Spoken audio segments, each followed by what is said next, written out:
Tim, is your bigger concern the weapons around Dak or the new play caller situation?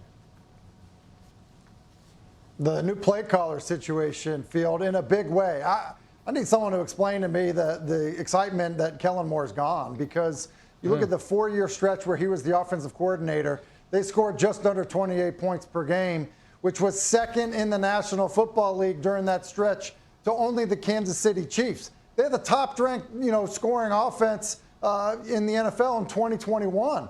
Like a top 5 offense last year.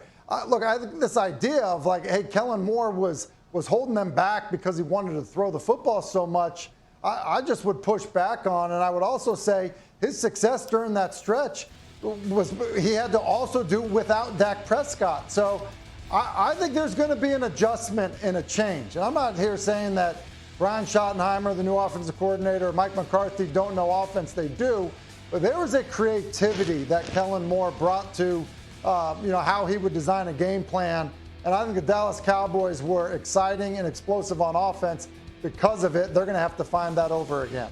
Timmy, you're pushing back, so it sounds like Dak's pushing back and CD's pushing back, because I think their head coach talk about running the football and pumping the brakes on lights out football offensively. So absolutely, they're trying to say it too, because Mike McCarthy, I think, though, knows what the strength of the team is, and it's the defense. I mean, you bring in Stephon Gilmore, and then you got a head coach talking about running the football more. I mean, this is philosophically ending every possession in a kick, whether it's a field goal or a punt, you know what I mean? So McCarthy, the discipline and self-control that he's going to have, because, I mean, Diana's right. I mean, everybody's right. He cooks good. I mean, CeeDee Lamb, he can get it done. They've got some offensive weapons that get you excited, but can the play caller, the head coach, have that self-control to say, this is what I want to do? It's different from the past. The defense is the star of this show now.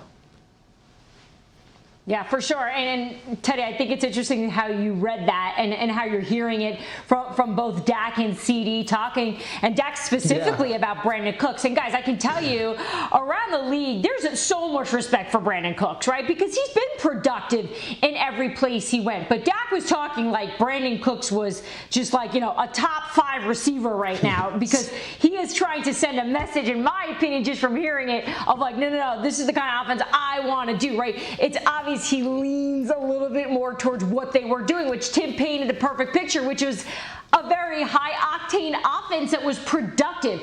But it is going to look different, and they have been very clear. They want to run the ball, and that is what this team is going to look like, whether Dak Prescott likes it or not. Tim, quickly, the Cowboys obviously aren't measured by making the playoffs or even winning the division, but instead winning a Super Bowl. How close are they, though, to Philadelphia, the team that represented the NFC last year in the Super Bowl? Listen, I think they're close to them, but I don't think that you would have a hard time convincing me that they were any better than them. So I look at Philadelphia, and I feel like Philadelphia continues to kind of stretch the distance between their talent level and Dallas's talent level. Yeah, they certainly had a lights-out offseason in Philly, did the defending NFC champs.